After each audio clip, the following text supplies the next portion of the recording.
Hey, what's up, fam? Thank y'all for tuning in once again. As always, be sure to like, share, comment, and subscribe. And when you do subscribe, hit the notification bell so every time I drop a video, you will be the first to know about it. So I got this story last night, getting ready for bed, and it popped up on my feed, and I was, heartbroken and saddened by the news, not only because of a elder passing, but what she was going through in the middle of her passing. So let's get right into it.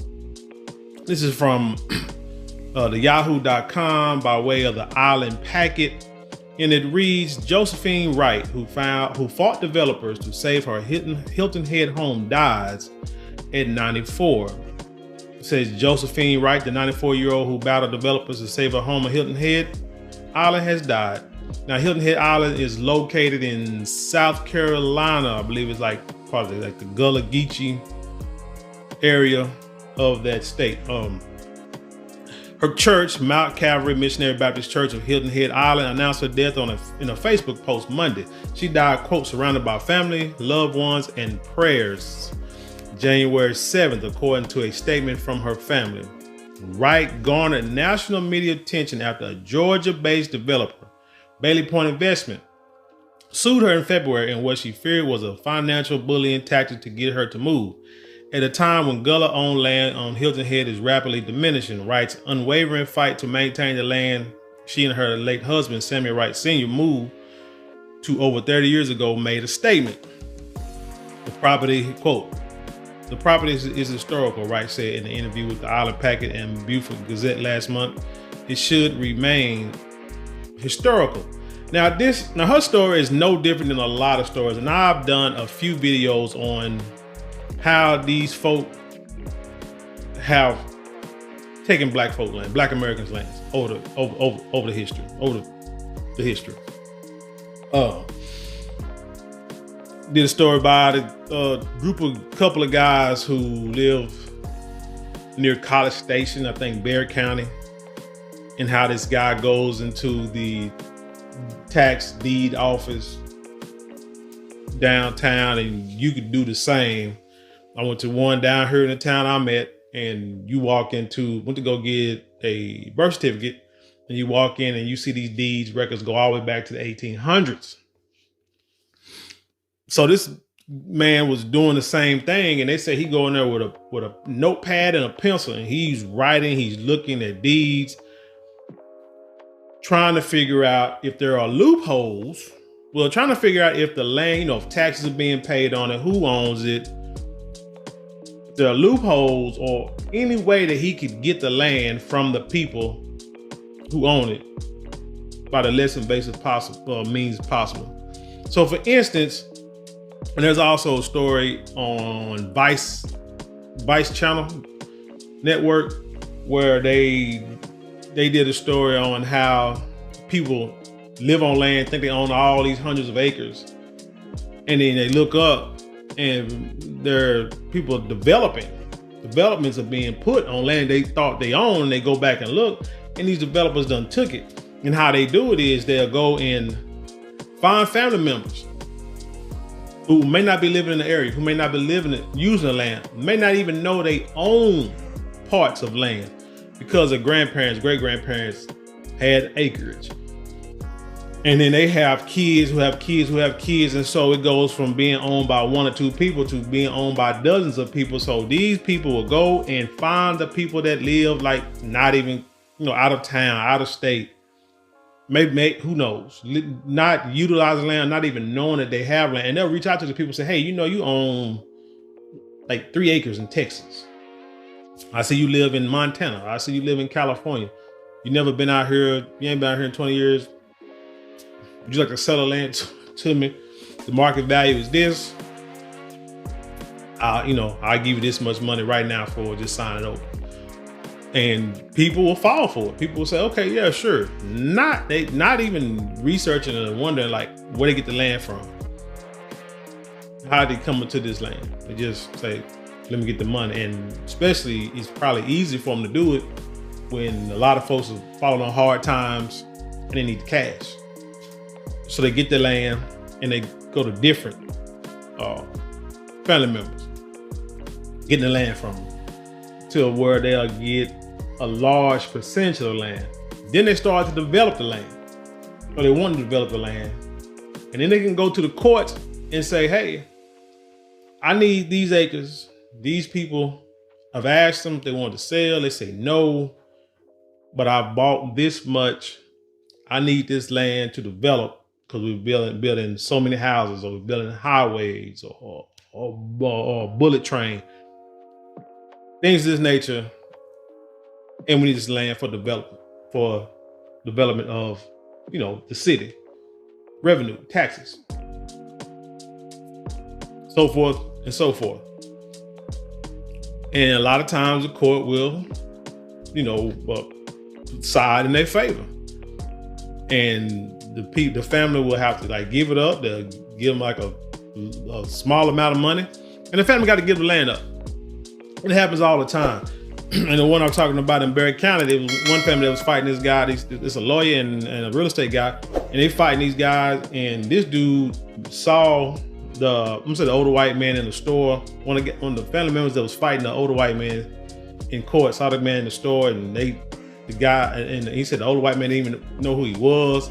He told him who he was and said he heard, that this family was fighting for this land and this, that, and the third. And the older guy was like, man, he said, I already own it. He said, I own all of it.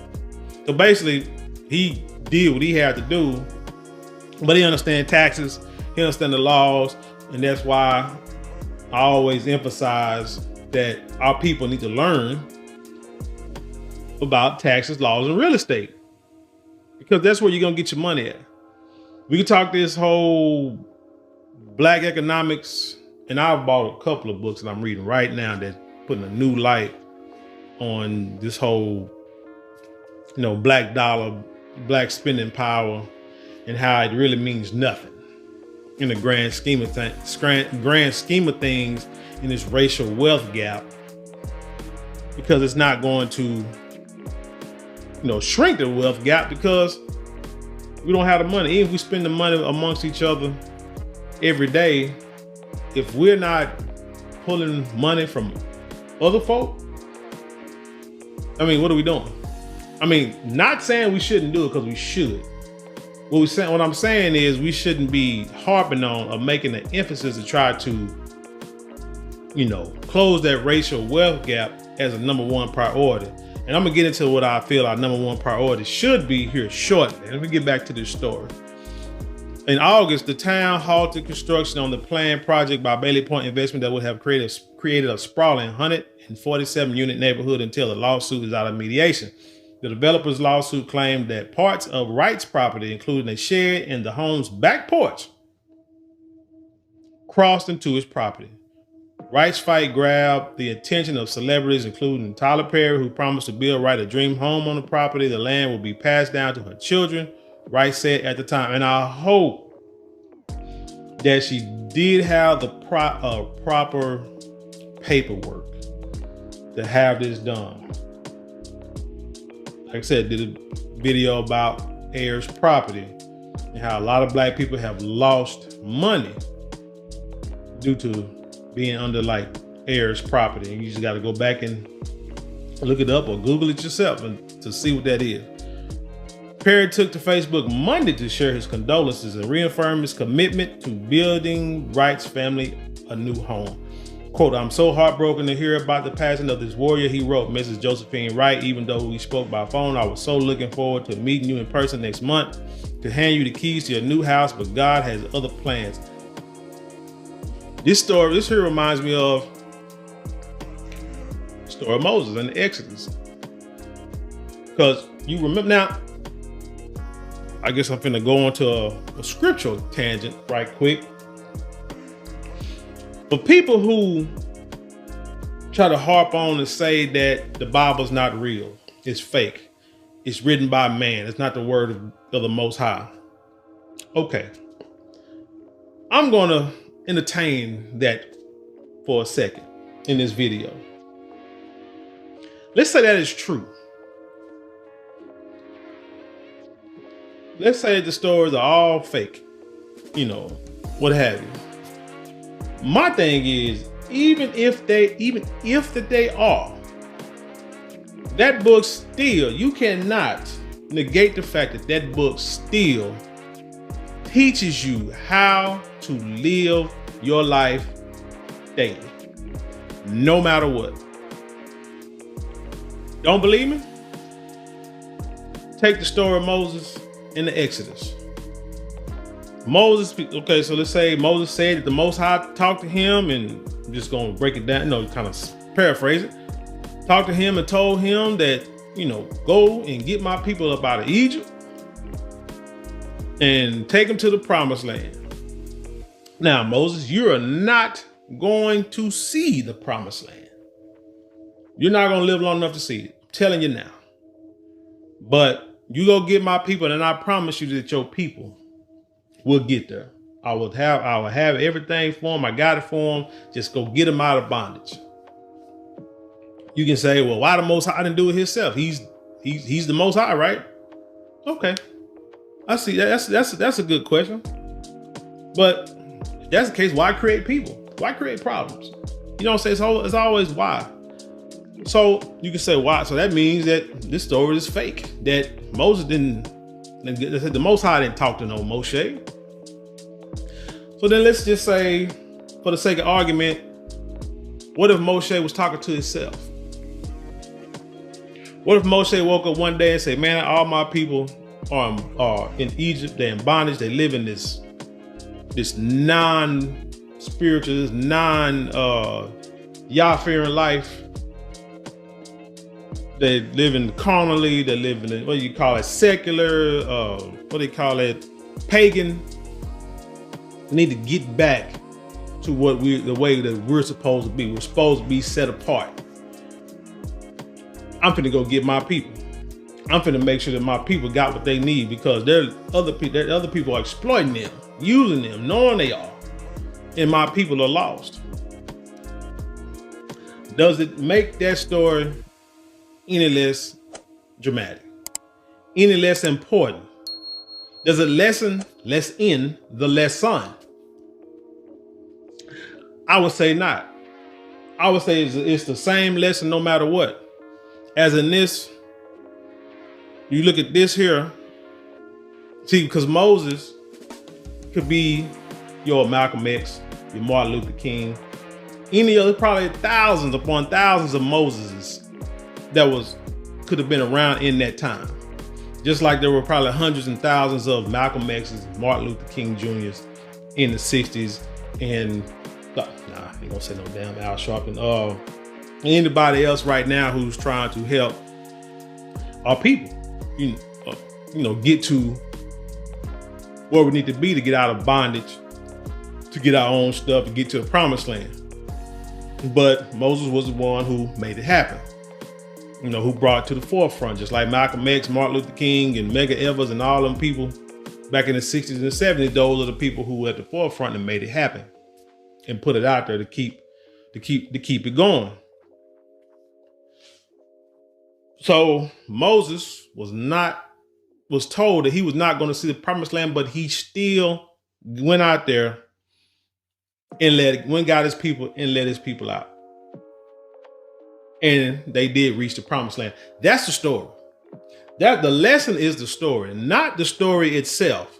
So let's get off of this, what's true and what's not true in the Bible. Use your third eye, use the sense that the Most High gave you to understand the story and the meaning behind what is being told. So fast forward to this paragraph again. Let's read it again. I'm so heartbroken to hear about the passing of this warrior. He wrote, Mrs. Josephine Wright, even though we spoke by phone, I was so looking forward to meeting you in person next month to hand you the keys to your new house. But God has other plans. Tyler Perry said that he's going to build a house anyway.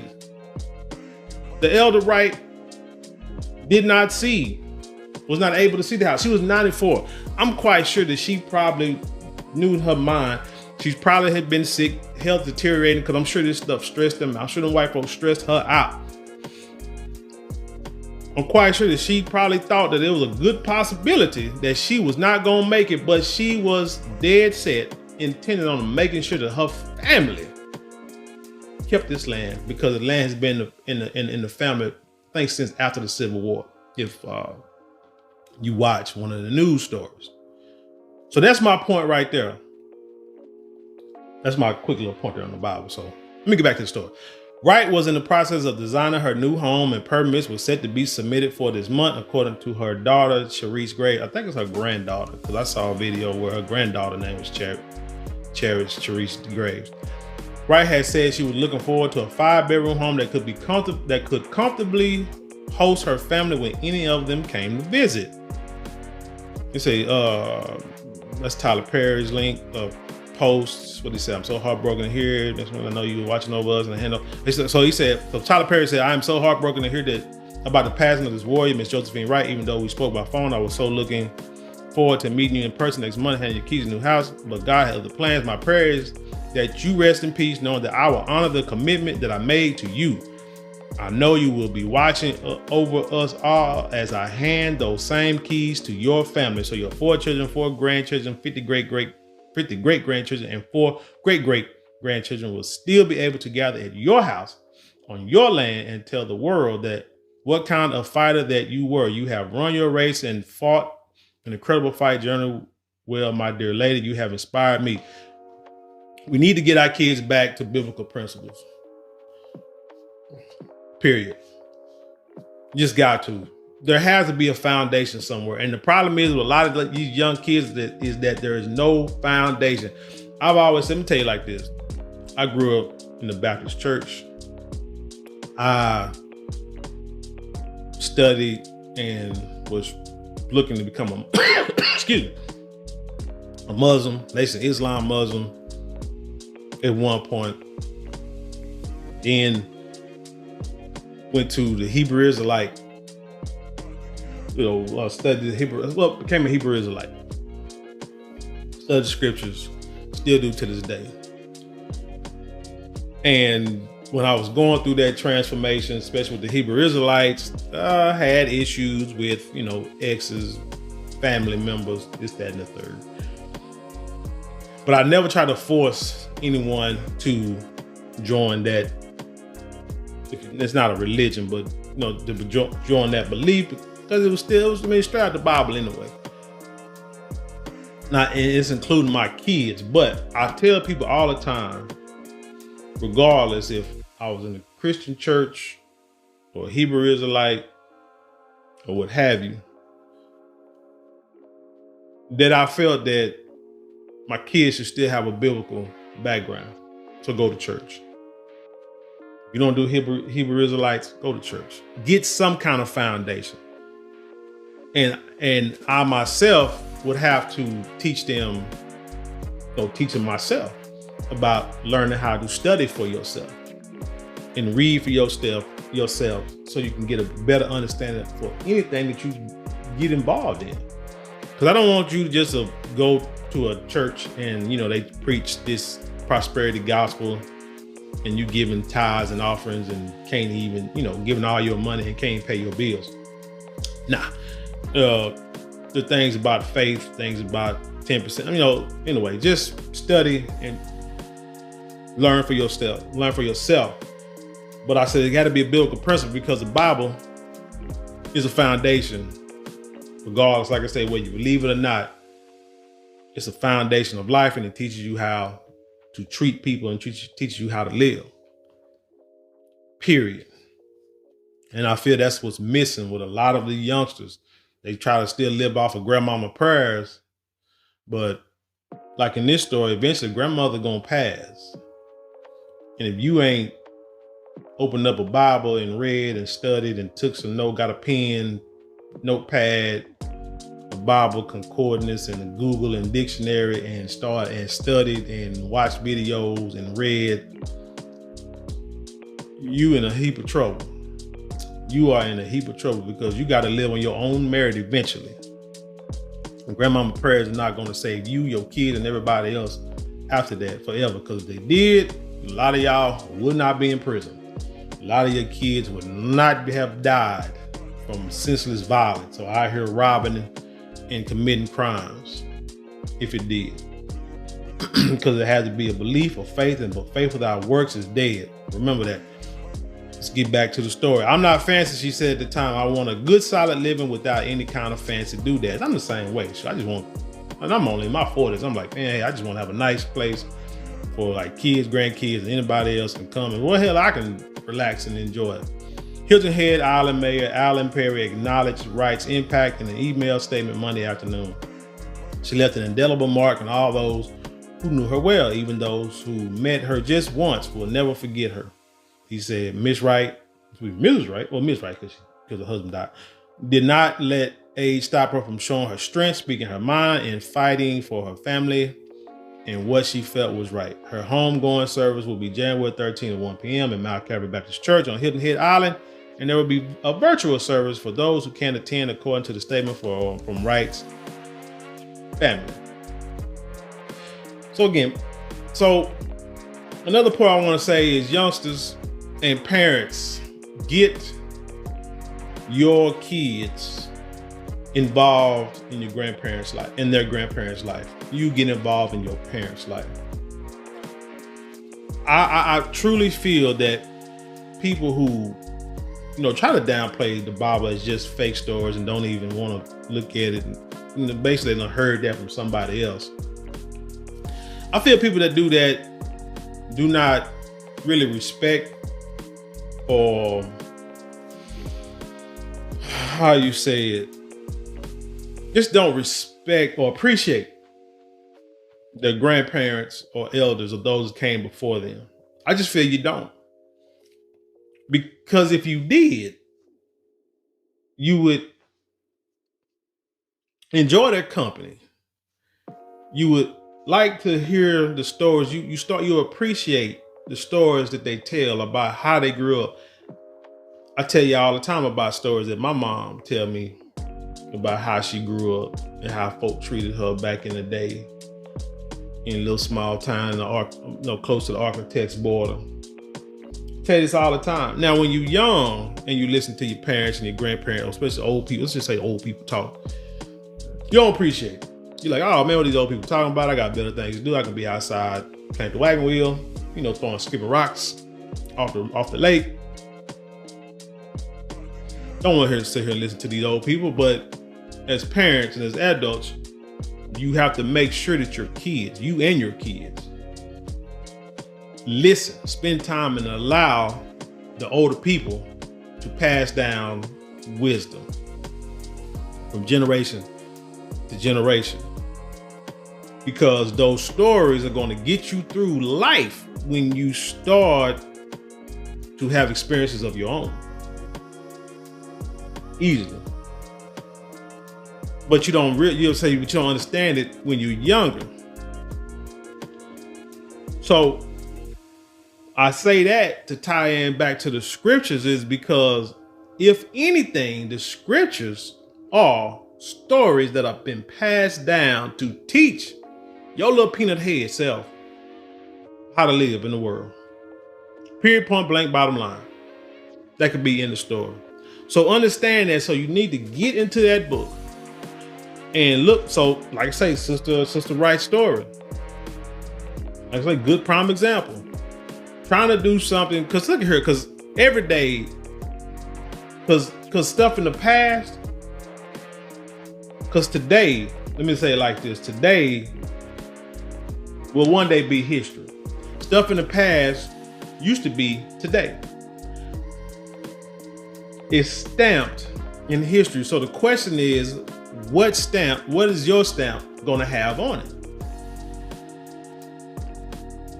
I feel that we need to get back to families, husband, wife, kids, back to neighborhoods, back to communities, back to towns, creating towns, buying land next to one another, next to people that are who in the same like mind as you are, to create towns and safe havens in places where your people, where your neighbors, little badass kids can get whooped when they do something wrong and no one says nothing. It takes a village to raise a child. All this stuff is in the scriptures.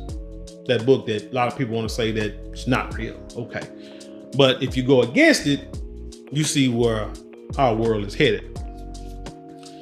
Get back to the fundamentals, the basics of life. Now you might say, oh man, white man just gonna take the land. You see the story that they're gonna do it. Well, dude, land gonna be taken regardless. Your land, no town is gonna survive forever. Do you actually think Dallas has been around for 200,000 years or however long this earth is? Seriously, the city that you live in, put that in the blank. Do you actually think that blank has been around for hundreds of thousands of years? Seriously. So do you actually think that blank, fill in your city, is gonna be there 1,000 years from now?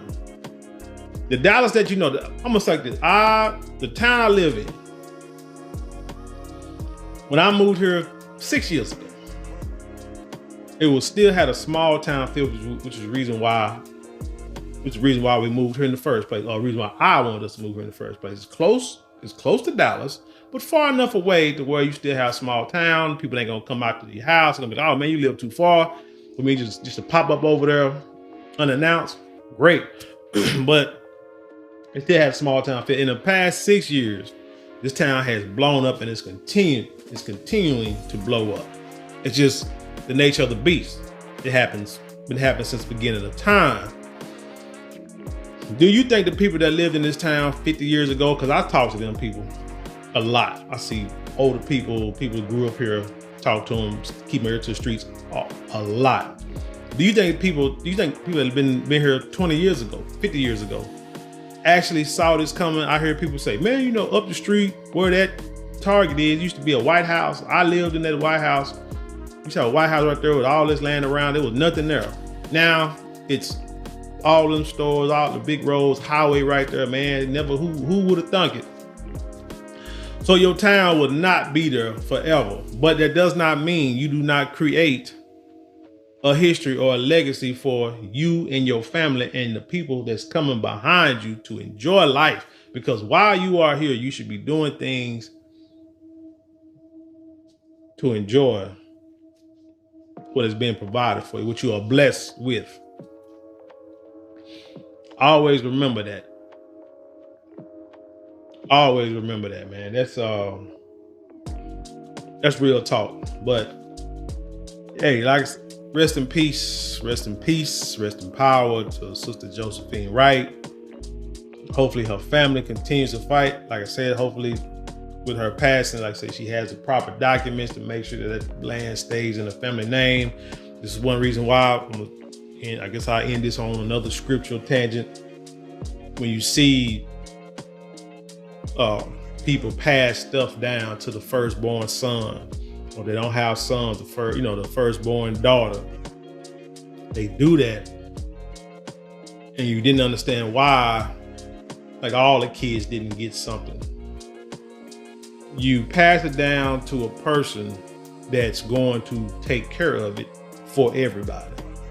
Just like if I had, say, 100 acres somewhere, and if I had 100 acres somewhere, I am taking care of that land, but I'm making sure it's good for like my dad. My dad got some land. My grandmother passed it. No, she passed.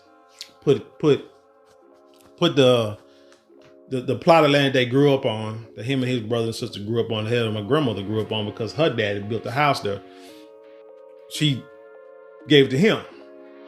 But he and his siblings, my aunts and uncles, they all take care of it. See what I'm saying? The land's in my dad's and my mom's name. So that way, if my dad gets some kind of brain fart and want to try to sell it, can't do it without my mom. And my mom, like, she ain't gonna do it. They already, saying the plans they already know what they're gonna do with it. But passed down to my dad, but they all got keys to the house. They all take care of it. Some tear up, they all fix it. That's what you do. So that way, can nobody come in and say, hey, whoever my dad, brother, and them sisters, hey, so-and-so, I see you own this property, parts of this property, and you don't, your kids probably don't use it, this and the third. What can we do? Or they're trying to find some way to buy piece by piece by piece of it all. No, It's like, I think the church down there had some land. The old church down there got some land down there, and they let my dad put, my dad's overseer over. So it's like it's in his name. So can nobody go down there and say, hey, all you church members, all the family of the people that own this church, we just going, we're going to buy piece by piece until we get it all. No, you give to one person and you entrust that person to make sure that everybody's taken care of in the family. That's how you do it. You don't give, you don't just die. And I got family, got cousins who on my cousins from my aunt, on their father's side, their family got a bunch of land somewhere. Well, it's a bunch of land, I believe, in Arkansas and Louisiana. And they're going through problems, trying to figure out what to do with it, splitting it up, who want to sell it, who don't want to sell, who don't want to do nothing on it.